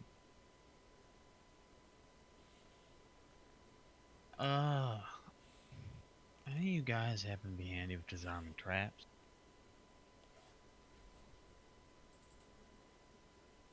I think I might be. You're a rogue, I hope so. Yeah. Just gotta have some thieves tool. I don't even know if I do. funny thing is, you are proficient in Thieves' Tool, but you don't have any on you. Have any? Yeah. I think I could do it if I had something to do it with, but I don't. Not really Does Otis have these? that sort of thief anymore. Otis does have Thieves' Tool, and I guess I'm he- taking them. Otis will hold out the Thieves' Tool, and he'll start to say, I think I can, and you just swipe him. And you're going, oh, well, by all means, sis, go for it. Okay. Okay, so I need you. I'm gonna kill everyone. Boop, boop, boop, boop, boop. Transfer the Thieves' Tool over to you. I'm gonna step back a bit, like. I'm gonna say, just in case, as a little precaution, maybe everyone should stand back a bit. I don't know why I'm at full HP all of a sudden. I'm for sure not at full HP. Oh, it's because I opened my D&D Beyond sheet and I forgot to turn off my browser extension. Oops. Happens. Okay. All right. And so during this time, Mel, Mason, and Cora, what are y'all doing? As y'all see Romeo is beginning to start to pick the traps in these glass Sorry, cases. my eyes are burning. Oh god. I'm just sitting back. Okay, Mason, Mel, what about y'all? He's just going to attempt to make small talk with a person that he has no idea who they are, even though the queen knows them very well. So who you would be talking to? Wouldn't it be Melody? Ah, so you attempted to make small talk with Melusine. Yes. Okay. Mel? Mel's trying to find something to cover the body. To give it some privacy. Okay. So, with the attempt to small talk between Mace and Mel tending to the dead body, Lucy, and you're watching over Romeo as she's beginning to start to disarm the trap. And with your thieves tool, Romeo, you do manage to delicately disarm one of the traps for one of the glass case. And for that, I'll say... Sorry, my housemate's making cooking onions. You're good. With that, I'll say... Debating whether to have that disarm the magical trap on there as well. When in doubt. Romeo D20 for me, please. 11 to 20, you'll disarm the magical trap. 1 to 10, you don't. You don't. So, Romeo, you do manage to disarm the physical trap, but you know that there is still a magical trap tied to it, but you aren't 100% sure what it could be.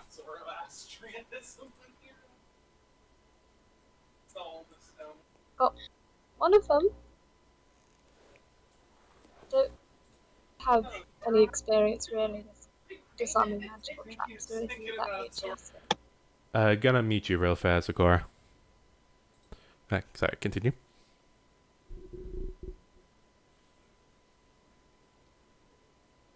Know if I can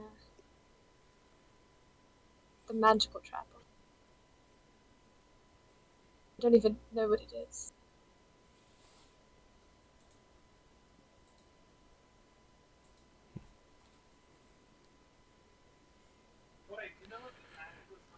You will, and then I hear Valerian seems to poke his head out of Akora's lion maid, look over, and then look over to the case and go, "Hey, tiefling, over here, come here." Oh, okay.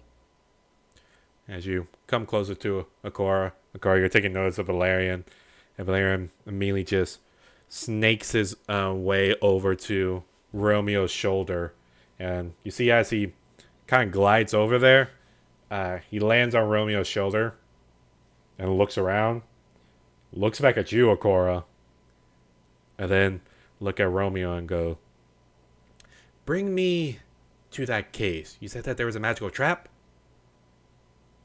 Okay. I'll just walk back over. "Thank you, Tiefling." And you see, flies down and lands on the case, and you see that he reaches down and he begins sniff. You see him like sniffing around like a dog, and then seems to go to one particular corner of the case, and then goes, "Okay, let's see if I still got it." And you see he leans his head, like the snout of his nose, down to it. And as he's doing this, Mel, in the back of your head, you hear, is that Valerian? I think so. Maybe. How did he? That shouldn't be possible. He's out. That's bad. And then you see Valerian, who leans closer to the corner and puts his snout against the corner of the case, and you see he exaggerate in a very exaggerated way, breathes in, and right before everyone's eyes, you see a faint magical trail begins to leave the case and go into Valerian's nose. And you see Valerian seems to glow a little bit, and ever so slightly, you see that he grows just a tiny bit, and he shakes his head and seems to get a shiver down his body, and looks at his hand and goes, "Okay, this will work. This will work." And you see he begins looking around and goes, "Magical energy. I can feed off of magical energy. Okay, let's see. Is there any more around?" And then y'all see his eyes flash blue a little bit, and he begins scanning the room, and then looks at you, Mel, and you see he tilts his head and goes, "Huh. You tiefling? No, you're not a tiefling. You freak, get over here." Don't be rude. I don't know I'm what she kind is. of in the middle of something. He's dead. Get over it. Come over here. If you want to talk so bad, you can come here while I do this. Mortals are weird. And you see, runs off the case and begins flying over to you and lands on your shoulder, Mel. And you see he begins sniffing against your neck and then sniffing on your cheek, and you hear him go, "Why do you smell familiar? You smell. I don't know you, but you smell like. Wait a minute." And you see, he leans back and looks at you and begins looking over your body and goes, "Do you have an item?" What kind of item are we talking about? I think we both know. Yeah, she's gonna start talking to the person in her head and be like, "What do I do? What do I do? What do I do?" You did hear her go, I I don't know. I don't want to meet him. No, I don't. Run? Mel is going to try to like jiggle him off and just like bolt for the door. Like, okay, go. Bye. I'm gonna pick up Valerian like he's a really bad, misbehaving cat. I'm just gonna pick him up, like, Hey, put him back in the case. back in the case. What do you mean? I'm gonna put him on the case. He gets Leave put. her alone. You're going, but she has an item. She's also very fidgety by looks. That ain't my issue. What? Manners, Valerian. Who needs You them? guys are fucking I'm just weird. gonna put my giant ass paws on both sides of his face, and I'm just gonna go, you do, for now, unless you want us both to get killed here. I'll remember this, Akora. You're the one that's tiny right now, okay? They set you free. That's the least you can do is be polite. She didn't set me free. Well, just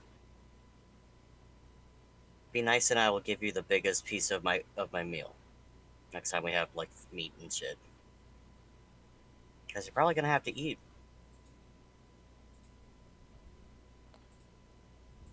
Make a persuasion check. I don't think I'm good at that. We'll see. Hey, Nice. You see Valerian just look at you, squint his eyes, and goes, I better get a big piece. the biggest. And you see he just relaxes and waits for you to lift your paw up. I'm gonna let him go now. Let him go, and he just sits on the case and flexes his wings and gets in a more like elegant sitting position, and then kind of just glances over at Mel and just tilts his head. And Mel, you see that he gives a very toothy grin at you. Mel is going to avert her eyes and just go back to, preparing the dead. Like, respect. I'm sorry, sir. I'm sorry. I love her. Okay. Well, Romeo, you do see that potentially he has removed the magical trap. And did the trap on? Say that again. God, fuck. So Valerian, is the trap on this case gone? Did you remove it? You see Valerian looks back at you, Romeo, and goes, oh. Sure. Sure. Love the constant. I just smelled some magical energy. Speaking of which, there are more magical energies around. I'm gonna go absorb them. You see, he begins Can with, I, like, inspect it? if I can tell if the trap is still there. sure, make me an investigation check. Were you saying something, Lucian? Wow. I'm rolling so many ones. I was gonna say would I still see it there? Because I was the one that found it in the first place. I know what to look for. As Romeo's checking, and Romeo just doesn't see it and goes, okay, yeah, it seems.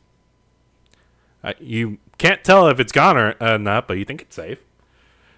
Lucian, you're looking over and you're looking at where you spot the magical trap, and it is in fact not there. I'm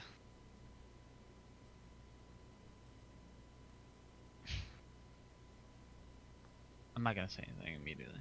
I'm gonna watch her fiddle with it. Okay. I mean, if I think it's not there, I'm gonna open the case. Okay. Just for the sake of things, which case are you gonna open up? We'll say this is a case y'all have been working on. Are you, like, is there a particular case? Because there's a case with the pistols, there's a case with the rifles, and the case with the assault rifles, and the case of grenades that have experimental on top of it. I would have been opening one of the pistols.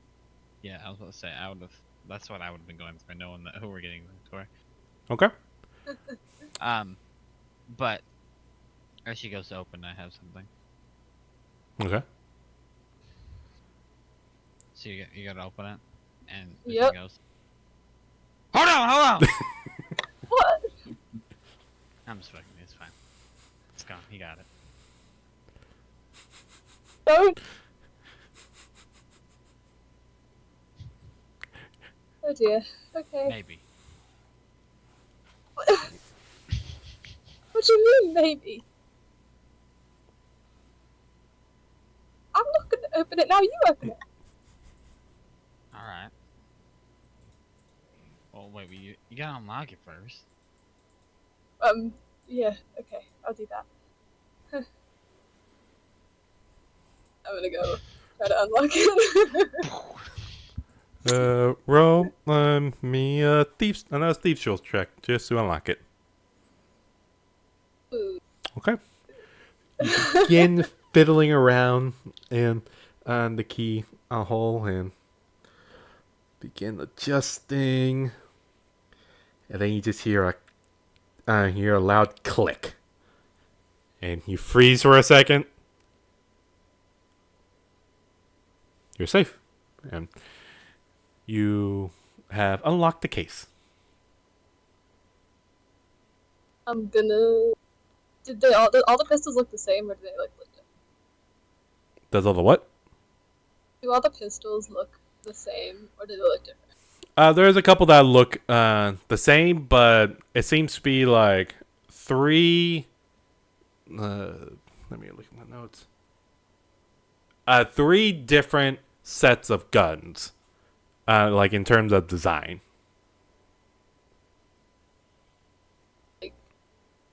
Look at them and see what they do, or are they just like different designs of like the same? Are you just basing this by sight, or are you gonna like open I up? wanna like, yeah, like look them over, inspect them. Okay, for that, make me a perception check. Can I also help, given I have no guns? Do you want to assist, or do you want to make your own check? I have really bad wisdom. You should make it out. We're doing perception here. Yeah. I'll do my own. Okay. Oh, All right. All right. Romy, you're looking over the three sets of guns. You can point out one is a regular pistol, one is a revolver, a more heavy-duty pistol with much more of a kick, and one seems to be a design of a automatic pistol. So a pistol that can shoot multiple bullets at once. I'm gonna take the automatic one. All right, so you open the case and grabbing it? Yep. Okay. You I don't know. Revolver screams like Romeo to me. Yeah. you I'm grab gonna take the revolver. you grab hold of the case, and Oh shit. in one fell swoop, you open it. Nothing happens. Yeah. Keep doing this. I keep getting away with. You reach. Yeah, I'm gonna take the revolver. You reach. Yeah, you reach down, grab the revolver, and you begin inspecting it. It is a very, very elegant looking revolver. Black steel and material. It looks to have a wooden grip on it, and you see that the chambers that contains the bullet seems to have a purplish design lines that seem to form into flowers on the chambers, and the flowers seem to go off of each like roll. And shout out to the person on the console. Seems to go on each barrel, and as you pick it up and you begin inspecting it, and you're just kind of mesmerized by the gun. Suddenly, the whole store goes. The lights turn red, and you just hear There's a loud buzzing alarm sound just echoes through the entire store, and you just hear, "You fucking idiots!" And then you see a tiefling man, like a tiefling kid or a young man, bursts out from the back door and just leaps over the counter and is making a beeline to the door, like he is fleeing. What do you gotta do? I'm gonna turn to Lucian, and I'm just gonna say, just take one. Lucian would see this kid get up with the red lights, and he would follow the kid immediately, say nothing. Just I am vacating the premises. Yeah, I'm getting the fuck out. I'm still taking the gun, but I'm running. Mason Mel?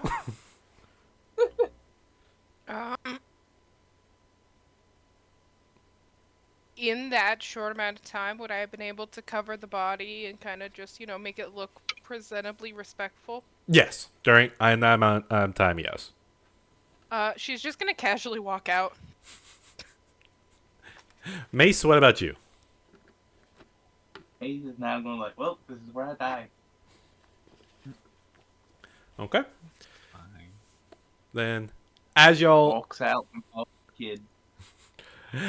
as y'all run out, and well, some run, some just casually walking out of the building. Following after the kid, you see the kids are making a beeline down on the street, and he is just booking it. And as y'all are following after him, you suddenly hear a loud bang, and then you see the kid falls over and screams in pain as both of his legs have been shot off. Oh my god. And you see a purple cloaked warforged kind of step out from around the corner with a smoking cannon barrel for an arm, and just looking at the kid. And you see he just staring at him, and then he looks over to the rest of y'all, and you see he kind of locks eyes with each one of y'all, and then focuses on Mace. And then you hear him go, and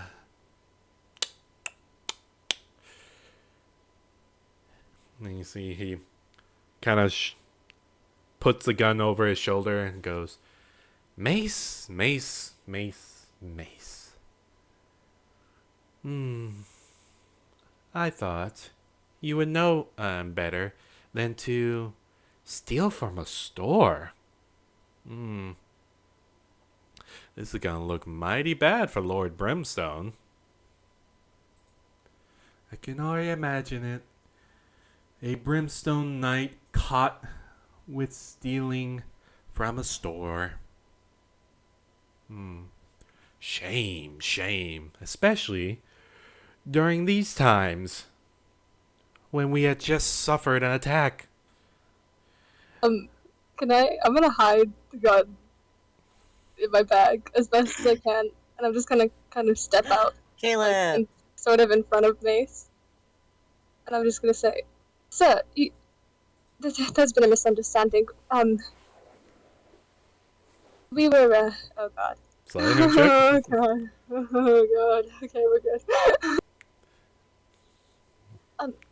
We came across the store on our way, through the city, and we heard somebody rummaging around inside, and we came in, and the shopkeeper was dead, and then this child, took something and he ran out, and we were in pursuit of him.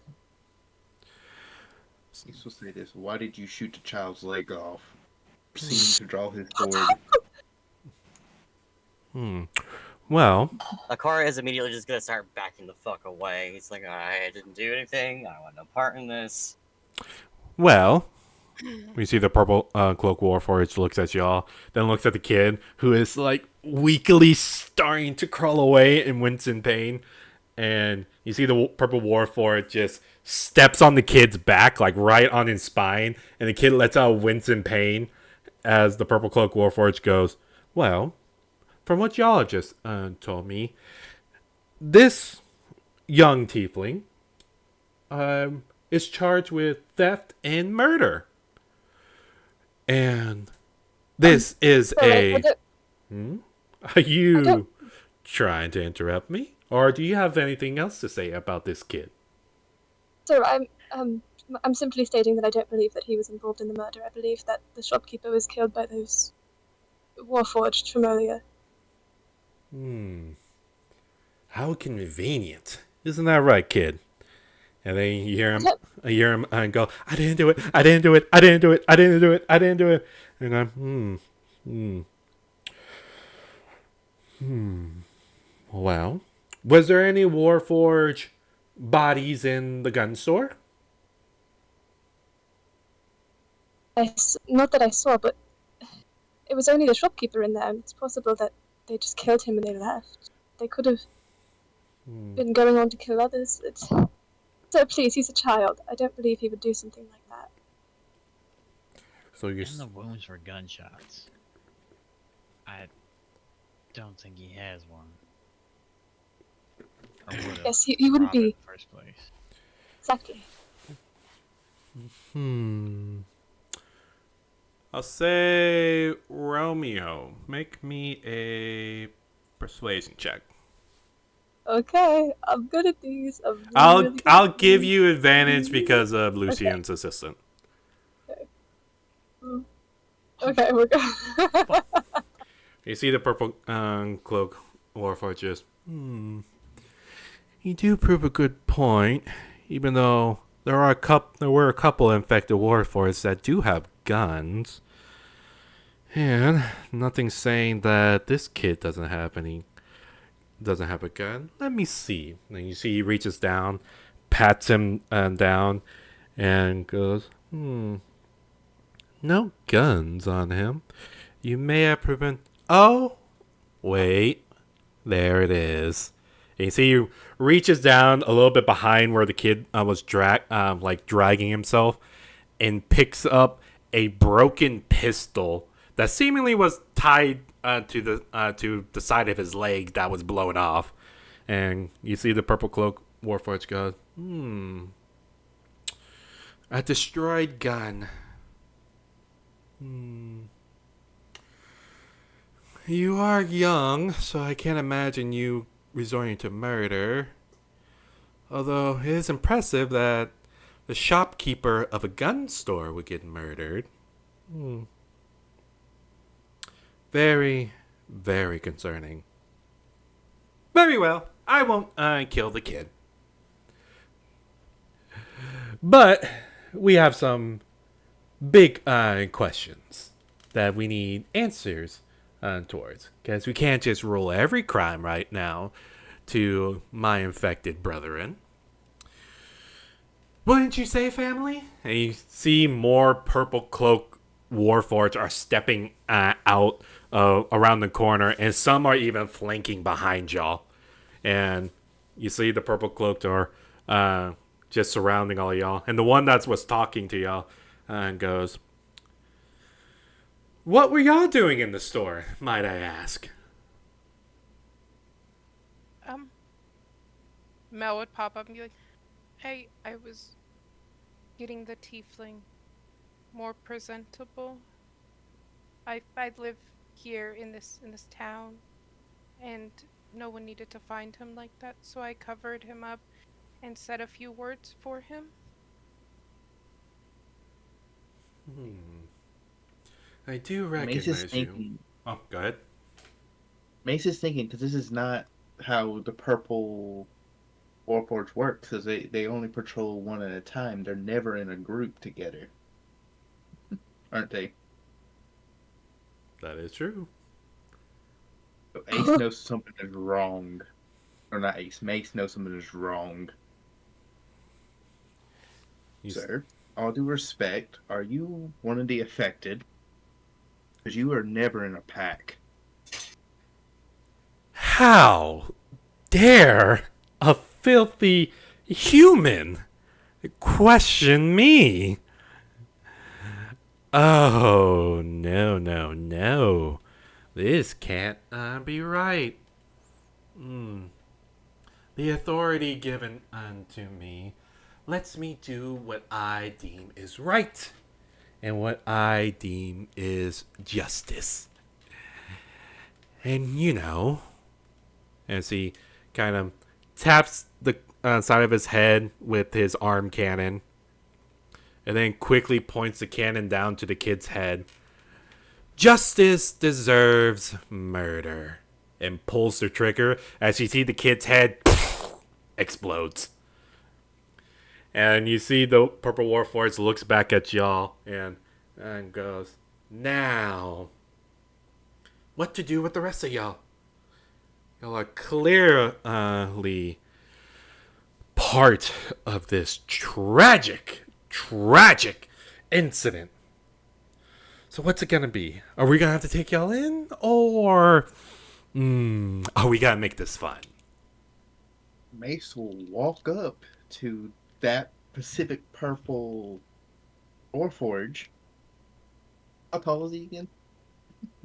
All the Purple Warforged stands about 6'2". Yeah, he's gonna look up to him and then proceed to sucker punch him. Okay, make me an unarmed attack. Or unarmed strike, I have to say. Give me a second. No worries. Still getting used to this stupid thing. How do you do unarmed?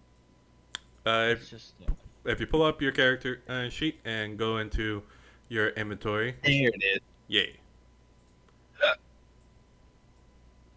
Strike. how far away are we from them? Exactly. He walked up, but That's a 16. That would... Sorry, pulling up his data. That would just hit. So damage. Yep, roll for the damage. That'd be a 3.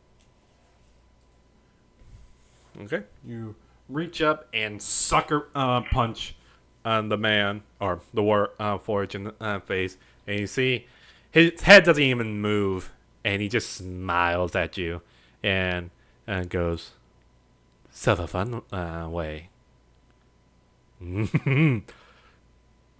And because I know this is a combat that's coming up, that's where we're going to end tonight's session. Ah, um, my God.